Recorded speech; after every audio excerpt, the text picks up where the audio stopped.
Hello, and welcome to the Slumber Vault. I am so glad you're here tonight. This is a place where the noise of the world simply cannot reach you, a sanctuary built of soft words and quiet moments. Before we begin our journey, take a moment to adjust your pillows. Pull the covers up to your chin and let your body sink deeper into the mattress. Tonight, we are going to a place of perfect winter stillness. We are traveling to a hidden valley covered in deep, fresh snow to take part in a beautiful, silent tradition. It is a night for letting go, a night to watch your worries turn into light and float away into the velvet sky. So take a deep breath in and let it out, and let the story begin. The time is twilight. Specifically, it is that magical, fleeting moment known as the blue hour. You are standing at the edge of a high, secluded valley where the mountains rise up like ancient guardians, their peaks hidden in the darkening mist. The world here is painted in shades of deep indigo, soft slate, and the purest, cleanest white. Snow has been falling for days, heavy and relentless, but now the clouds have parted just enough to reveal a sliver of the early evening sky. The air is still, wonderfully, perfectly still. It is cold, but you do not feel the chill in your bones. You are wrapped in layers of thick, heavy wool. You can feel the weight of your cloak resting on your shoulders, a comforting, heavy embrace that traps your body heat against your skin. You take a slow, deep breath, tasting the air. It tastes of pine needles, ancient stone, and clean ice. It is the freshest air you have ever breathed, crisp and sharp, waking up your senses while calming your mind. As you exhale, you see your breath form a soft white cloud in the blue air, drifting away for a moment before vanishing. You are standing at the entrance to the village. The architecture here is timeless. The buildings are made of dark timber and gray stone, huddled together for warmth. Their steeply pitched roofs are laden with thick pillows of fresh snow, curving over the eaves like soft white blankets. In the windows of the cottages, you can see the faint amber glow of candles and hearth fires, promising warmth and safety. But tonight, you are not going inside just yet. Tonight, you are drawn to the town square. You begin to walk. The ground beneath you is cobblestone, but it is buried under a foot of packed snow. With every step you take, you hear the satisfying, muffled sound of your heavy boots pressing into the powder. Crunch, crunch, crunch. It is a rhythmic, hypnotic sound. The sensation of the snow compacting beneath your soles feels grounding and solid. You are not alone in this walk. Around you, shadows are emerging from the side streets. Others are joining the procession toward the square. But there is no talking. This is a ceremony of silence. A vow has been taken by everyone in the valley to let the quiet do the healing tonight. The only sounds are the soft hush of wool cloaks brushing against legs and that steady, collective crunch of boots on snow. You arrive at the town square, a wide, open space centered around an old stone fountain that has frozen into a beautiful sculpture of ice. Hundreds of people are gathering here, standing shoulder to shoulder, forming a sea of dark cloaks in the blue twilight. The atmosphere is not lonely, it is communal. There is a shared sense of peace, a silent understanding that everyone is here for the same reason, to release something heavy and to welcome something light. You find your place in the crowd, leaving enough space around you to breathe. A figure in white approaches you silently and hands you an object. It is your lantern. You take it in your gloved hands. It is surprisingly light. You bring it closer to inspect it in the fading light. The lantern is a simple, elegant thing. It is made of pale, translucent rice paper, stretched over a thin, flexible bamboo frame. As you run your gloved fingers over the paper, it makes a dry, crinkling sound. Crinkle. Rustle. The sound is delicate, like dry leaves in autumn. The texture is rough yet fragile. You can feel the tiny ridges in the bamboo ring at the bottom. It feels precious in your hands. This lantern is a vessel. It is waiting to be filled.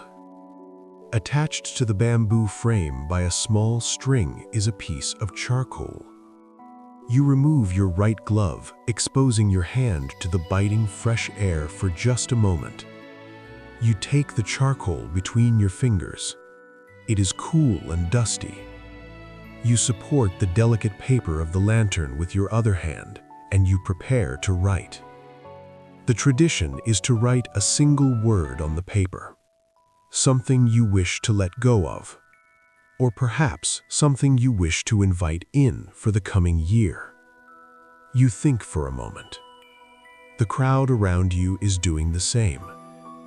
The only sound in the entire square is the soft scratch, scratch, scratch of charcoal on paper. You press the charcoal to the lantern. The paper yields slightly under the pressure, taut like a drum skin. You write your word. Perhaps you write peace, or release, or simply the number of the new year. The charcoal drags across the fibers of the rice paper, leaving a dark, dusty line. It feels satisfying to make this mark, to transfer the thought from your mind onto this physical object. You blow gently on the charcoal dust to set it. You put your glove back on, your fingers tingling slightly as they return to the warmth of the wool. You hold the lantern by its wire handle, the paper crinkling softly once more. The word is written. The intention is set. Now you wait for the signal. The blue hour is deepening into true night. The last traces of twilight have now faded completely. The valley is embraced by the true night.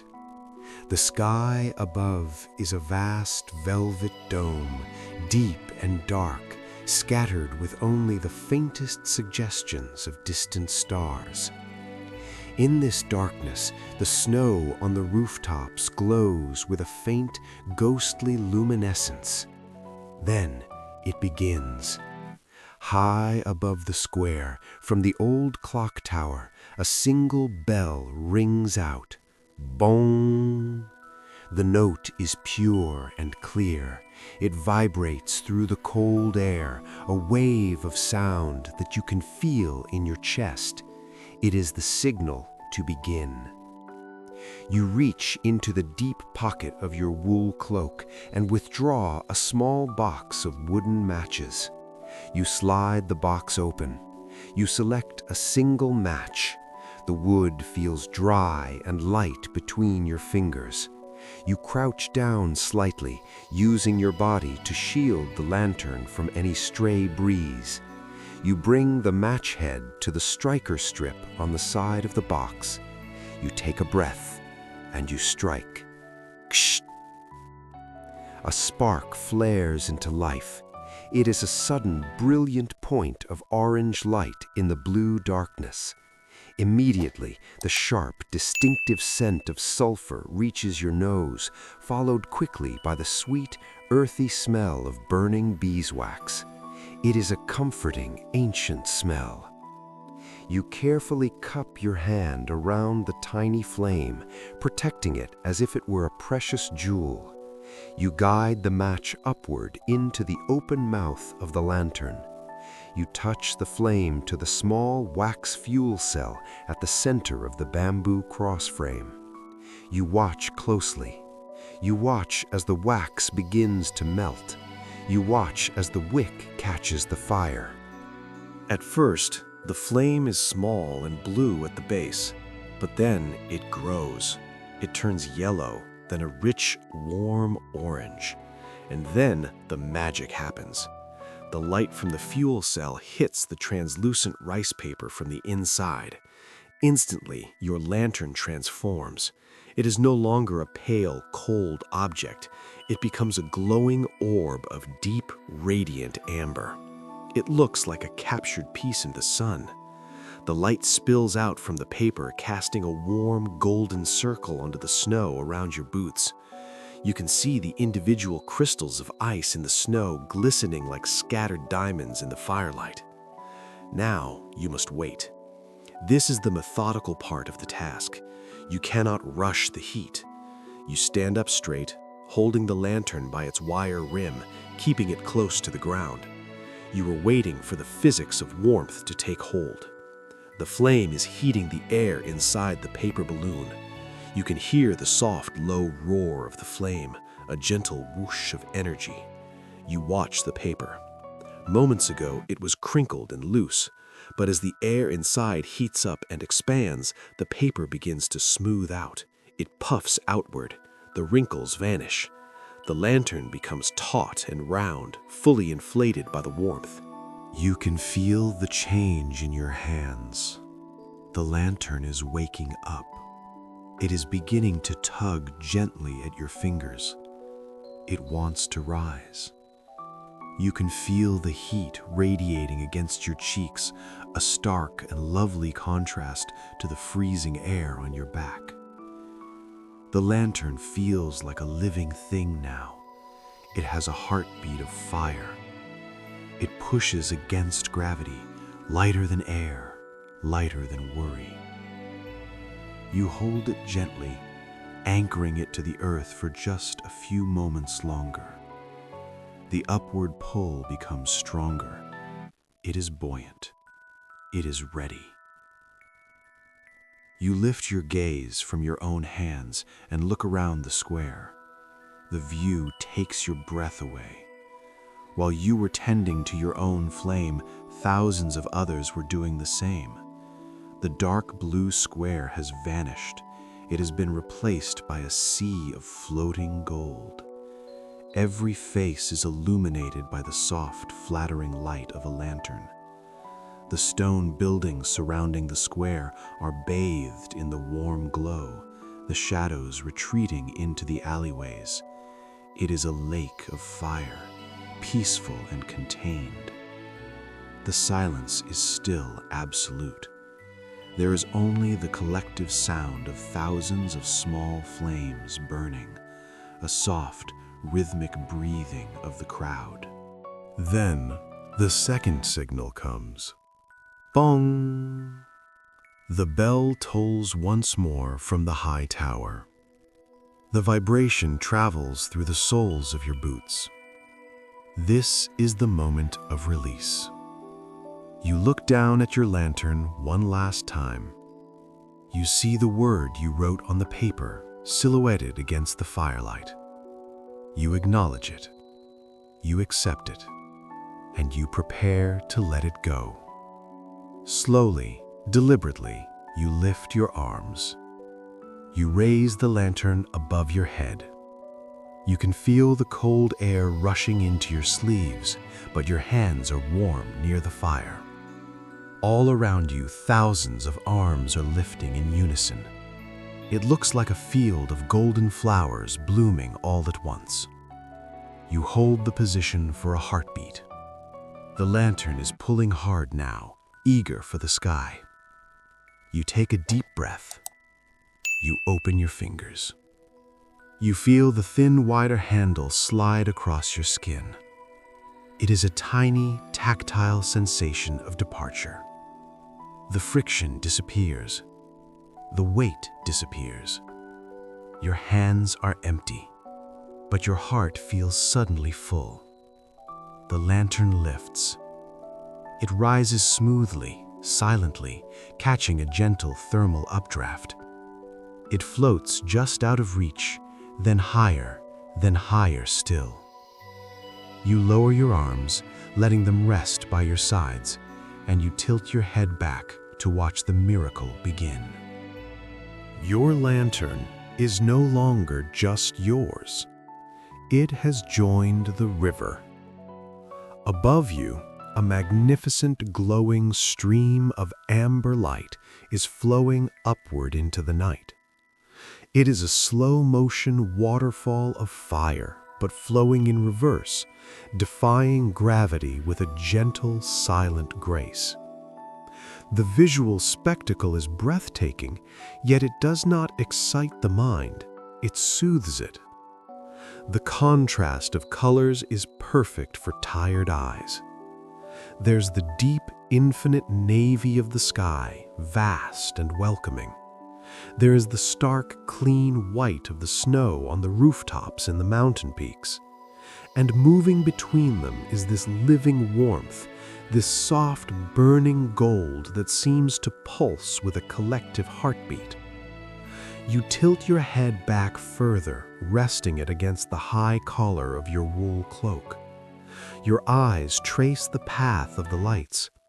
They drift past the ancient stone steeple of the village church, illuminating the iron bell that just rang. They drift past the tall, dark silhouettes of the pine trees on the ridge.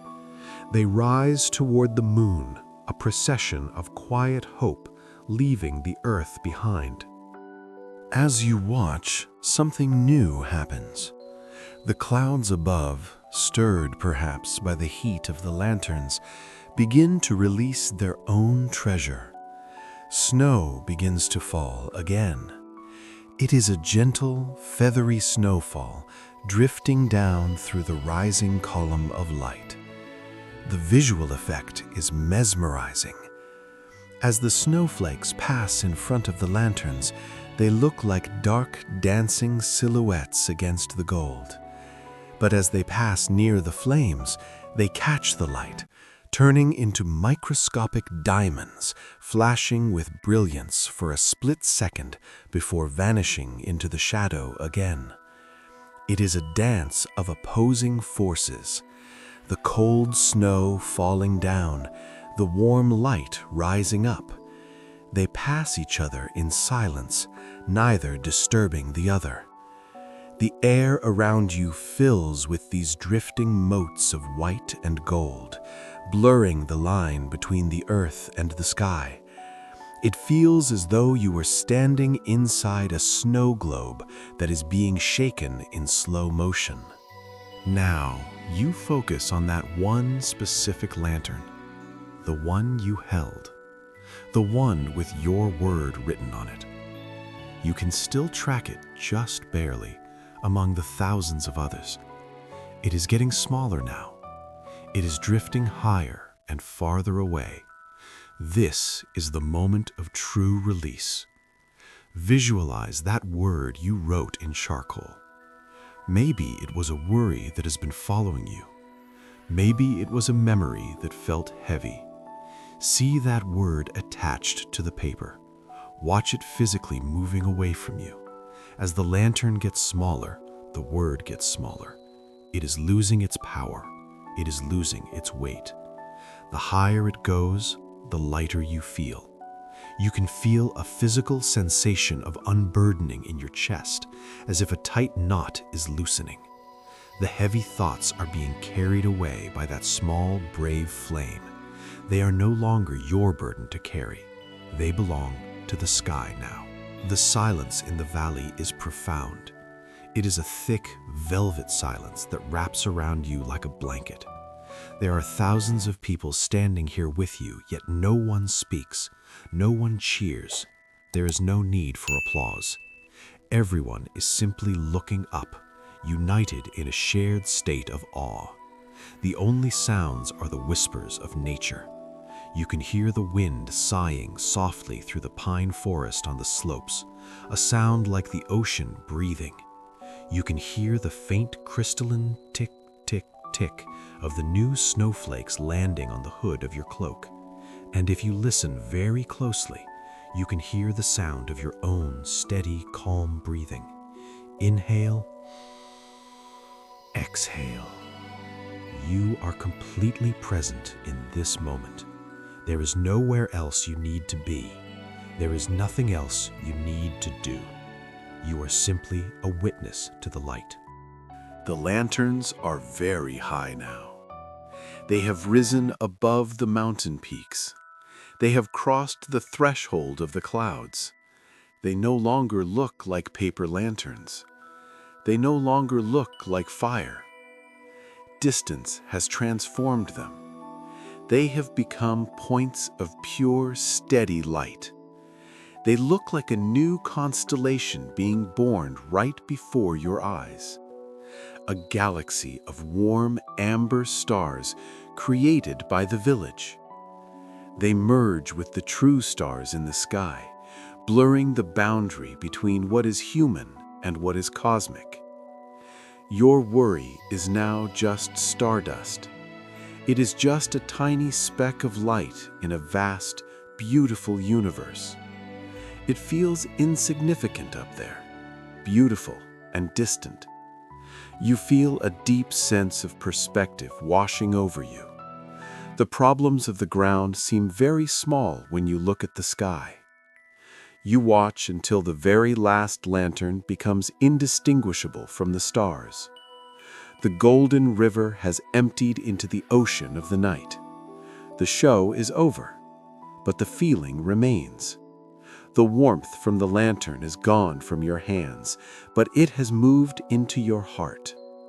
You feel a glowing ember of peace sitting right in the center of your chest. You feel warm. You feel light. You feel incredibly, wonderfully sleepy.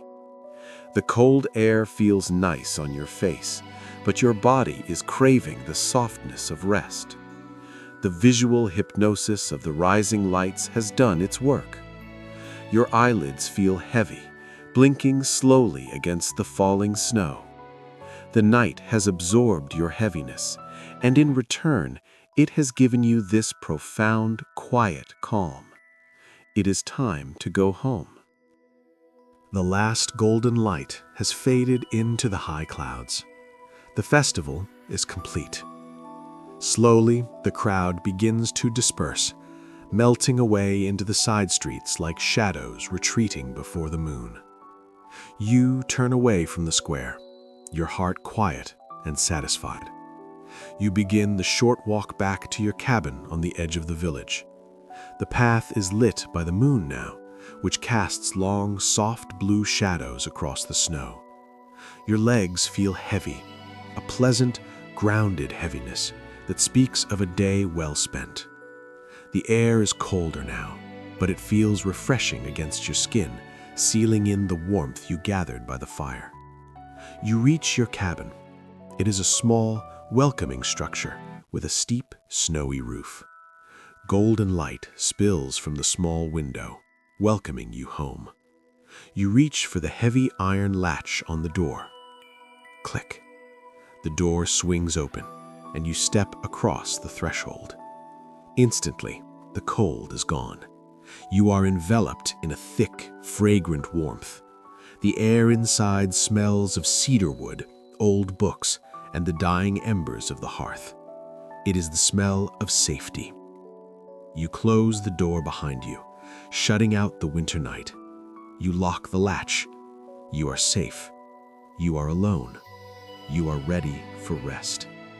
Slowly, you unfasten your heavy wool cloak. You let it slide from your shoulders. As it falls away, you feel lighter still.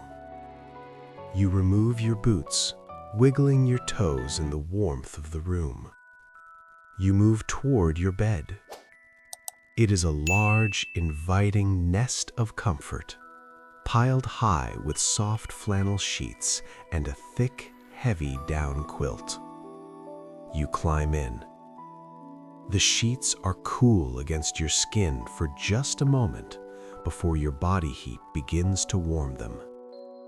You pull the heavy quilt up over your legs, up over your chest, right up to your chin. The weight of the blanket feels like a hug, pressing you down into the soft mattress. You sink deeper and deeper. You close your eyes. The room is dark, save for the faint orange glow of the embers in the fireplace. But behind your eyelids, you can still see them. You can still see the lanterns. You can see the gentle upward motion of the golden lights. Your mind begins to follow them. You feel a sensation of drifting, a sensation of rising. Just like the lantern, you are lifting off the ground. You are floating up, weightless and free. You are drifting past the rooftops, past the trees, into the velvet quiet of the sky. There is no more noise here. There is no more gravity. There is only the soft golden light and the deep, comforting dark. You are drifting among the stars, floating on a river of peace. Your breathing is slow and deep, in and out, slow and deep. The image of the lanterns fades into a soft, warm blur. You are completely relaxed. You are completely at peace, and you are deeply, deeply asleep. Good night.